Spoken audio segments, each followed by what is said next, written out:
In the vast, cold expanse of the galaxy, humanity is often seen as weak. We do not have the natural armor of the Krell, the psychic might of the Eldar, or the forearms of the Zenturi. We are soft, we bleed easily. We require sleep, comfort, and connection. To the ancient empires of the stars, these are flaws. They believe that a civilization is built on iron laws, unyielding discipline, and the suppression of useless emotions like pity and love. They believe that to be strong is to be stone, but they are wrong. They have forgotten the most fundamental truth of existence. Stone cracks, but water flows. Iron rusts, but blood bonds. They do not understand that the greatest power in the universe isn't a weapon that destroys, it is the instinct that protects. It is the raw, primal, unstoppable force of a mother rushing to a crying child. It is the biological imperative that says you are not alone. This is the story of Lauren Bennett, a lonely human diplomat stationed on a world that outlawed comfort. She didn't go there to start a revolution. She didn't go there to overthrow an emperor. She just went to buy some fruit. But when she heard a cry in the marketplace, a sound that every other species ignored, she did the one thing her human heart demanded. She broke a sacred law. She touched a god. And in that single impulsive act of kindness, she didn't just save a child, she shattered an empire. This is the story of how a hug became more powerful than a war fleet. The twin suns of Vexoria hung high in the sky like two unblinking eyes of molten gold, beating down on the central marketplace with a heat that felt heavy, almost physical. It was a dry, relentless warmth that seemed to bake the very air, turning the atmosphere into a shimmering haze of dust and light. Lauren Bennett wiped a bead of sweat from her forehead, her copper hair sticking uncomfortably to the back of her neck. She adjusted the strap of her canvas bag, feeling the rough material against her shoulder, a small, tactile reminder of Earth in a world that felt increasingly like a fever dream. The air here did not smell like home. It didn't smell like rain on asphalt or freshly cut grass. It smelled of sulfur, ozone, and a sharp, peppery spice that tickled the back of her throat. It was the scent of a world that was ancient and indifferent to human comfort. Lauren moved through the throngs of the marketplace, her boots scuffing against the hexagonal paving stone. She felt small here. Not just physically, though. At 5'6", she was dwarfed by the towering locals, but existentially. She was a diplomatic liaison, a title that sounded important on paper back at the Earth Embassy. But here, on the homeworld of the Zenturi Empire, it meant she was little more than a curiosity, a primitive creature allowed to walk among the gods. The Zenturi moved around her like a river, flowing around a stone. They were magnificent and terrifying creatures, standing nearly 7 feet tall, their iridescent blue-green skin catching the sunlight and refracting it into shifting patterns of teal and violet. They possessed 4 arms, the upper pair usually crossed over their chests in a posture of permanent judgment, while the lower pair handled goods or gestured with fluid, liquid grace. They did not push her, nor did they acknowledge. They simply adjusted their paths with mathematical precision to avoid touching her, their large, almond-shaped eyes sliding over her as if she were made of glass. Lauren stopped at a vendor's stall, seeking a moment of stability. She bought a piece of crystalline fruit just to feel human, just to have an interaction. But even that was cold, transactional, and silent. She turned back to the crowd, feeling a crushing wave of isolation. She was surrounded by thousands of living beings, yet she had never felt more completely alone. Then the sound hit her. It was a high-pitched, keening wail that seemed to tear through the thick air, silencing the bartering in an instant. It wasn't just a cry, it was a raw broadcast of agony. Lauren froze. Her hair stood on end. She scanned the crowd, expecting to see a parent rushing to help. Instead, she saw a circle of emptiness opening up. Through the gaps between the towering bodies, Lauren saw the source. It was a child, small, fragile, and terrified. The young alien was curled into a tight ball on the dusty stones, all four small arms wrapped desperately around their midsection. A jagged scrape ran down one leg, leaking violet fluid. The child rocked back and forth, sobbing. Lauren took a step forward, instinct screaming, but the crowd stopped her. The adult Centuri were not helping. They were backing away. They formed a perimeter, looking on with chilling, religious intensity. Their eyes shifted from blue to a glowing purple, the color of ritual. They bowed their heads. This was the temperate, a ritual of endurance. To intervene was to rob the child of a sacred lesson in pain. The crowd watched the child writhe with the cold detachment of statues. The wailing grew louder, turning into a desperate shriek. It grated against Lauren's. In human culture, a crying child is an alarm bell. Here it was a hymn. The isolation she felt vanished, replaced by white-hot anger. She didn't care about protocols. She saw a child alone in a crowd of monsters. Lauren moved. She shoved past a massive merchant and sprinted into the circle. She skidded to her knees in the dust beside the child. The kid was hyperventilating, golden eyes squeezed shut. Lauren didn't hesitate. She reached out. Her hands touched the child's shoulders. The child flinched, expecting a blow, but Lauren pulled the small body against her chest. She wrapped her arms around the child, cradling the back of their head, holding them tight against her heartbeat. She hummed, "I've got you. You're safe." For a second, the child was rigid. Then biology took over. The universal chemistry of comfort kicked in. The child's arms uncoiled and gripped Lauren's shirt. The wailing stopped, replaced by soft sobs. The child melted into the warmth. Lauren rocked back and forth, closing her eyes. She felt the child's heart slow down to match hers. It was a moment of pure connection, and then she realized the market had gone silent. It was the silence of a vacuum. Lauren looked up.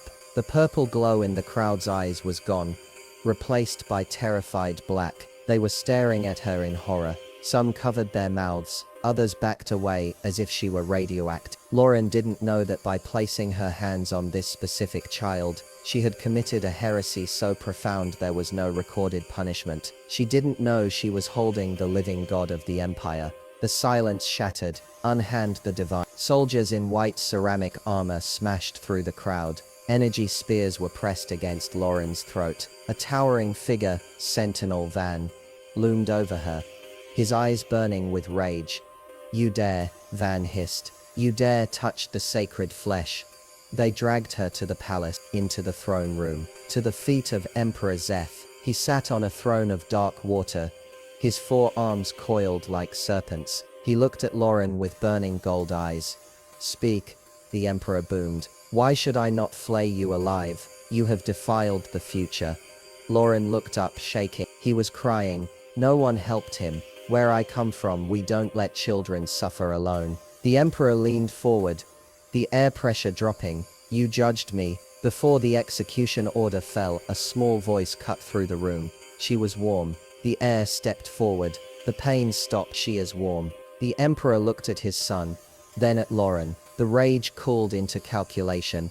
"You have broken the law," the emperor said, "but you silenced the tears of a god. You will not die today, human, but you will not leave. If you possess a magic that can soothe the then you belong to him now." The door to Lauren's new quarters slammed shut with the finality of a coughing lid. The sound echoed in the silence of the room. It was a beautiful room, breathtakingly so. The walls were made of translucent marble that glowed with the soft light of the city below. The furniture was carved from single pieces of floating driftwood, and the bed was draped in silks that cost more than a starship. But Lauren knew what it was. It was a cage.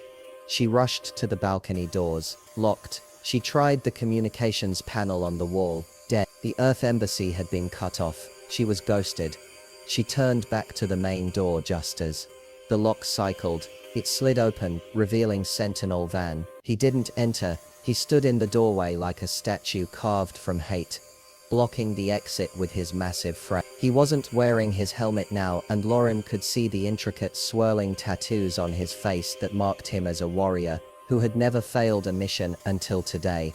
"I need to speak to the Earth Ambassador," Lauren said, trying to keep the tremor out of her voice. I have diplomatic immunity. You can't just keep me here.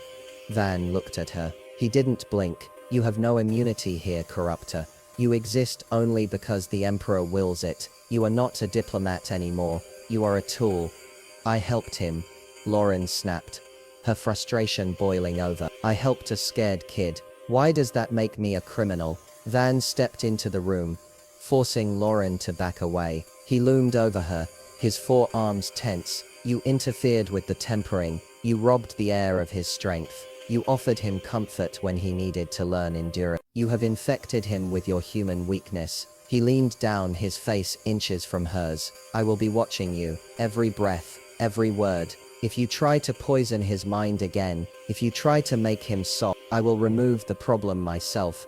And I will tell the Emperor you fell down the stairs. He turned and walked out, the door sealing behind him. Lauren stood in the center of the luxurious room, the silence pressing in on her ear. She walked to the window and looked out at the alien city, at the twin suns setting in a blaze of orange and violet. She wrapped her arms around herself, trying to replicate the comfort she had given the child, but she felt nothing but a crushing, suffocating cold. She was alone, and she was the property of the Empire. The Imperial Gardens were a paradox of nature and control. Every blade of violet grass was trimmed to a precise height, and the trees with their crystalline leaves were arranged in geometric patterns that dizzying the eye. It was beautiful, but it felt dead. Lauren sat on a stone bench, her hands folded in her lap, watching the air. The child was sitting by a pool of silver water, staring at his own reflection with a solemnity that no child should possess. 3 advisors stood 10 paces away, their styluses poised over data pads, recording every breath Lauren took. Sentinel Van stood by the gate, a silent, armored gargoyle. Come here, Lauren said softly. The child stood up immediately and walked over. His movements were fluid but stiff, trained to mimic the adults. He stood before her, waiting for a command. You don't have to stand at attention, Lauren said, patting the spot next to her on the bench. Sit. Relax. The child hesitated, glancing at the advisor. One of them frowned, but Van gave a subtle nod. The child sat, keeping a respectful distance. We need to start with introductions, Lauren said, turning to face him. My name is Lauren. What do I call you? The child blinked his golden eyes. I am the Imperial Heir, the scion of Zeth, the future of the Golden Throne. I know your titles, Lauren smiled gently. I mean your name. What does your father call you when it's just the two of you? What do you call yourself in your head? The child looked confused. I do not have a self. I am the heir. Names are for the common castes. To have a name is to be limited. Lauren felt a crack in her heart. To be denied a name was to be denied an identity. He was just a vessel for the Empire. Well, that's gonna make conversation difficult, Lauren whispered, leaning in closer so the advisors couldn't hear. In my world, everyone has a name. It belongs only to them. It's the one thing no one can take away. The child looked at her, fascinated. What would my name be? Lauren looked at him, small, burdened, and longing for connection. Lauren, she said. It sounds a bit like Lauren, but it means light, a soft light. Laurie. The child tested the word. It felt forbidden. It felt like a secret. A small, genuine smile broke through his stoic mask. I am Laurie. The advisors scribbled furiously, but they didn't intervene. They didn't know that in that moment, a bond had been forged that was stronger than any chain of command. The heir had a name, and Lauren was the only one who knew it. Why did it work? Laurie asked the question 3 days later. They were in the library, the touching. When I was hurting, my father says pain creates strength. He says comfort is a poison, but when you held me, I did not feel weak. I felt ready. Lauren looked at him. Your father is half right. Pain teaches you what to avoid, but comfort is biology. Laurie, it's science. When I hugged you, your brain released chemicals. Oxytocin, it clears the fear. When you are afraid, you can't think, but when you feel safe, that is when you can plan. A ruler who rules through fear gets obedience. A ruler who creates safety gets loyalty. High above, in the shadows, Emperor Zeth watched. He expected her to teach weakness. Instead, he heard her explain compassion as a tactical advantage. He touched the railing, a seed of doubt taking root in his ancient heart. Perhaps they had been wrong. The peace of the library didn't last. As Lauren left the session, a figure stepped out from behind a pillar, blocking her path. It was a century she hadn't met, but she recognized the robes of the High Ministry. Minister Krav was old, his blue skin fading to a chalky gray. He walked with a cane made of twisted bone, and his eyes were the color of stagnant water. He didn't look at Lauren with curiosity. He looked at her with the disgust one reserves for a parasite. "You speak of chemicals and safety," Krav hissed, his voice like grinding stones. "You fill the air's head with soft lies." Lauren stood her ground. "I speak of truth, Minister. Or are you afraid of a new perspective?" Krav stepped closer, the smell of dry dust radiating from him. "The Empire was forged in fire, human. We conquered the 12 systems because we do not flinch. We do not need safety, we need iron. You think you are saving him, you are dooming him. A soft emperor will be eaten alive by the wolves. If you make him weak, his blood will be on your hands." "I'm making him human," Lauren retorted. "Maybe that's what scares you. Maybe you're afraid he won't need you anymore." Krav's eyes narrowed. "Enjoy your time in the light. The moon festival approaches. The heir must face the trial of the dark path alone. We shall see if your hugs save him when he is alone in the dark." He walked away, tapping a rhythmic warning. Lauren felt a cold shiver. It wasn't an idle threat. Krav was an architect of cruelty. The Hall of Three Moons was designed to intimidate. The walls soared hundreds of meters high, carved from black obsidian. At the center sat the Emperor. Today was the day of tribute. Laurie sat on a smaller throne beside his father. Lauren stood in the shadows behind him. The heavy doors groaned open, and the Krell ambassador entered. The Krell were a warrior species, hulking reptilians with thick armor. Ambassador Gorak stomped to the foot of the dais. He threw a chest of rare minerals onto the floor with a crash. "The Krell pay their due," Gorak snarled. "But know this, Emperor. The mines are failing. The water is gone. You bleed us dry and soon we will have nothing left to give but our rage." The court gasped. This was defiance. The Emperor's eyes began to glow a dangerous red. But before he could speak, a small voice cut through the tension. "Ambassador Gorak." Laurie stood up. He walked down the steps, moving closer to the hulking Krell. He stopped 3 paces from the giant lizard. "Is it true?" Laurie asked. "Is your river really dry?" Gorak blinked. "The aquifers have collapsed, little prince. My hatchlings drink mud while you sit on gold." Instead of anger, Laurie's face showed sorrow. "That is unfair," Laurie said. He turned to his father. "Father, we have atmospheric condensers in the vaults. Thousands of them. Why do we not send them to Krell? We do not give charity to Vas." Minister Krav shouted from the side. "It shows weakness." Laurie looked at Krav, then back at the ambassador. "It is not charity. If the Krell die of thirst, who will mine the ore? Dead workers pay no tribute. Helping them is logical, and it is kind." Ambassador Gorak stared at the child. The hate in his eyes faded, replaced by stunned respect. He lowered his massive body to one knee. "If the prince speaks truth," Gorak rumbled, "then the Krell will not just pay tribute. We will fight for you." Lauren let out a breath. She looked at the Emperor. Zeth was looking at his son with a dawning realization. The boy hadn't used a weapon. He had used a question, and he had won a loyalty that fear could never buy. Later that night, the training grounds were empty. Lauren was taking a shortcut when she heard a grunt of pain. She stopped and peered into the shadows. Sentinel Van was there. He was stripped to the waist, his blue skin slick with sweat. He was trying to wrap a bandage around a deep, ugly gash on his arm. A hidden wound. In Zenchuri culture, a warrior hides his pain. Lauren walked into the ring. "Get away, human," Van growled. "You should not be here." "Shut up and sit down," Lauren said, opening her medkit. Van looked at her, ready to strike, but her tone, pure motherly authority, stopped him. He sat. Lauren cleaned the wound. "Why?" he asked, his voice rough. "I am your jailer. Why help me?"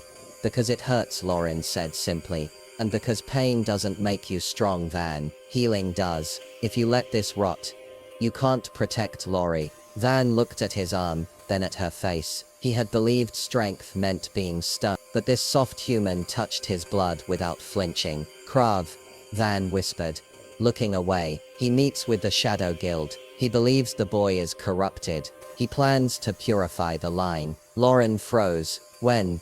Soon, Van said. He looked at her and his eyes weren't the eyes of a guard anymore. They were the eyes of an ally. You cannot stop him alone, human, but perhaps you do not have to. 2 days later, a package arrived for the. It was a beautiful ornate cage, containing a creature that looked like a fluff ball with large, innocent eyes. It chattered happily. A gift from the Eastern Lords, the servant announced, placing it on the table in the garden. A rare Zilith pet. Laurie's eyes lit up. He reached for the latch. It's beautiful. Lauren, look. Lauren stood up, smiling. But then her stomach turned. It was a gut instinct human paranoia. The cage was too ornate. The timing was too perfect. And the creature, its fur had a faint, sweet smell. Don't touch it, Lauren shouted. She lunged across the table, grabbing Laurie's hand just inches from the cage. Laurie asked. Scared. Get back, she ordered. She grabbed a metal fruit knife from the lunch tray and poked the creature through the bars. The cute fluff ball hit. Its fur spiked, and it spat a glob of clear liquid onto the knife. The metal sizzled and began to melt. Acid. The creature wasn't a pet. It was a biological weapon. One touch, and Laurie's hand would have been dissolved. It wasn't a gift, Lauren whispered. She looked at the trembling servant. Who sent this? The servant dropped to his knees. I don't know. I was just told to deliver it. Lauren looked at the melting knife. This wasn't politics anymore. Someone had just tried to melt a child. The strategy room was a bunker deep beneath the palace. Emperor Zeth stood over the maps looking like a statue carved from rage. They tried to kill him in his own garden, Zeth said, his voice low. It was Krav, Lauren said. I know, Zeth replied, but I cannot move against him yet. He has the counts. If I arrest him without proof, I risk civil war. But the alignment of the moons is in 3 days. Tradition dictates the heir must walk the path of reflection alone. No guards, no shields. They will kill him, Lauren said. I cannot stop the ritual, Zeth said. If I do, they will depose me. He walked over to her. I cannot send my guards. They are watched. But you are not Zenchuri. You are the wild card. I want you to be the shadow. When he walks into the dark, be there. Be the shield that logic says cannot exist. I've never fired a gun, Lawrence. You are a mother, the Emperor said softly. I saw it in the market. A mother does not need a gun to be dangerous. She needs a reason. The grand banquet of the alignment was suffocating. The air smelled of roasted meat and treachery. The 3 moons hung overhead, bathing the palace in blood-red light. Lauren stood at the edge, eyes locked on Laurie. Then the move happened. A noble in green robes, Lord Varkas, approached the high table. He whispered to Laurie. The boy stood up. Varkas gestured toward the side exit, leading to the ancient archives. Lauren's earpiece crackled. It was Van. Target is moving. Varkas is taking him to the private viewing. It is unscheduled. It's the trap, Lauren whispered. She slipped into the dark corridor just as the doors clicked shut behind Laurie. She kicked off her heels and ran, her stocking feet slapping softly against the stone. Ahead, the door to the archives was ajar. She heard Laurie's voice. Lord Varkas, this room is empty. The artifacts are gone, little prince. Varkas's voice was cruel. And soon so will you be. Lauren burst through the door. It was a dead end. Laurie was backed against the wall. Varkas stood by the door, locking it. 3 figures stepped out from the shadows, holding humming energy daggers. Laurie screamed. Varkas turned, sneering. The human, perfect. We will say she went mad and killed the heir. Get behind me, Laurie. Lauren said. Her voice was low, guttural. It was the voice of a mother bear, finding a wolf in the den. Kill them both, Varkas ordered. The assassins lunged. Lauren didn't have a weapon. She had a heavy bronze bust of a long-dead emperor on a pedestal next to her. As the first assassin leaped, she didn't dodge. She grabbed the bust and swung it with every ounce of hysterical strength she possessed. Crack. The bronze statue connected with the assassin's helmet, The alien crumbled. Lauren didn't stop. She spun, placing herself between the remaining killers and the child.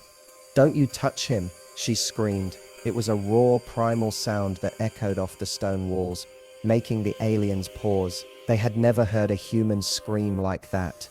It wasn't fear, it was pure, protective rage. The second assassin slashed. Lauren threw up her arm to block. The energy dagger seared through her sleeve and into her flesh. The pain was blinding, white-hot fire. She gasped, falling to one knee, blood soaking her dress. Laurie cried. "Stay back," Lauren commanded, forcing herself up. She shoved a display case over, creating a barrier. She was bleeding. She was outmatched, but she stood there, blood dripping from her fingertips. "You want him?" she snarled, her eyes wild. "You have to go through me, and I take a lot of killing." The assassins advanced. Lauren braced herself to throw her body over Laurie to be a human shield one last time. Boom. The heavy iron door of the archive didn't just open.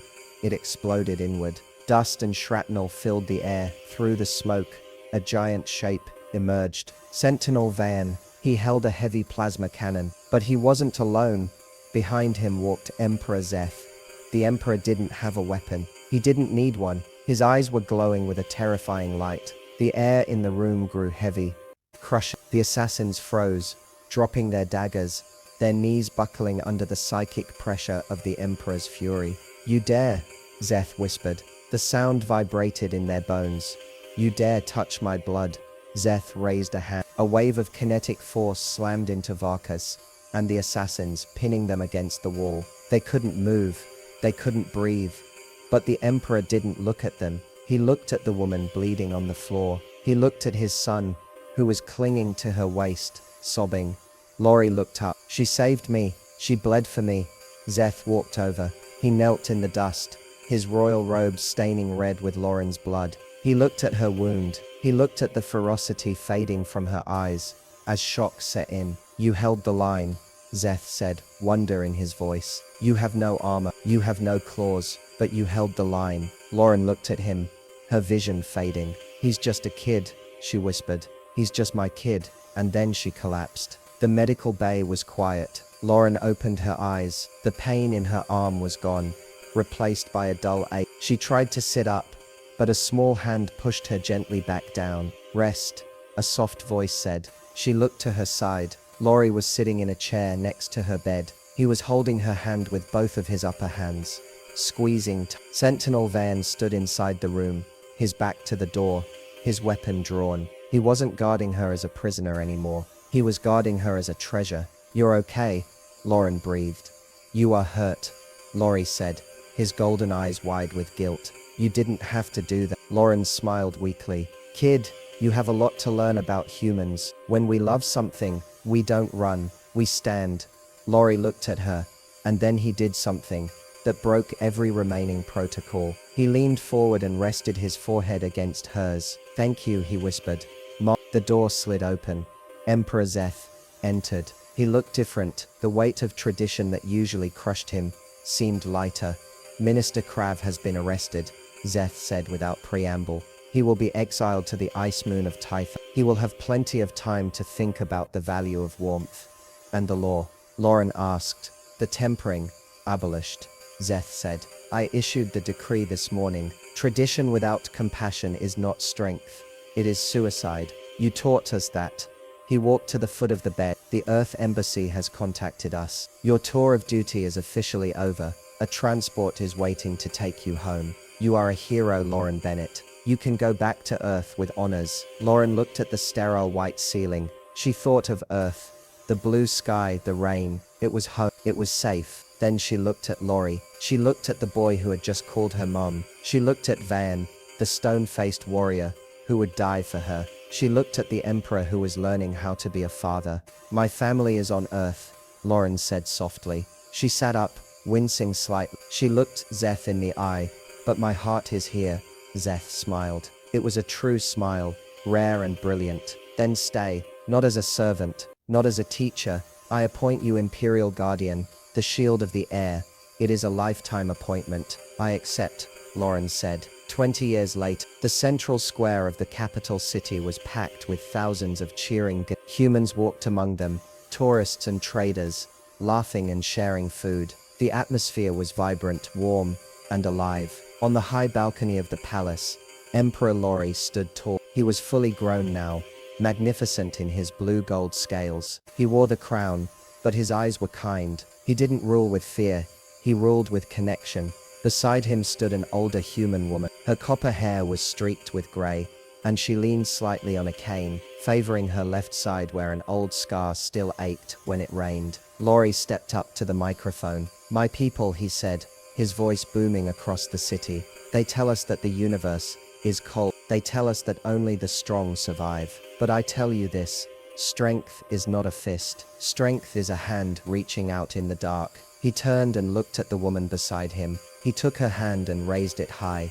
"My strength," the emperor said, "does not come from my blood. It comes from the woman who taught me that even an emperor needs a hug." The crowd roared. Below them, in the center of the market square, a new statue was being unveiled. It wasn't a statue of a warrior with a sword. It wasn't a monument to a battle. It was a statue of a human woman, kneeling in the dust, wrapping her arms around a crying alien child. The inscription at the base didn't list battles won or enemies conquered. It simply read, "Lauren Bennett, the mother of the empire." And as the sun set, painting the sky in gold and violet, Lauren looked out at the galaxy she had helped to change. She realized that she hadn't just saved a boy in a market. She had saved the future, and all it took was one hug. This story proves that you don't need a fleet of starships to conquer a world. Sometimes the most powerful weapon in the universe is simply being there when someone is hurting. Lauren Bennett showed us that empathy isn't a weakness.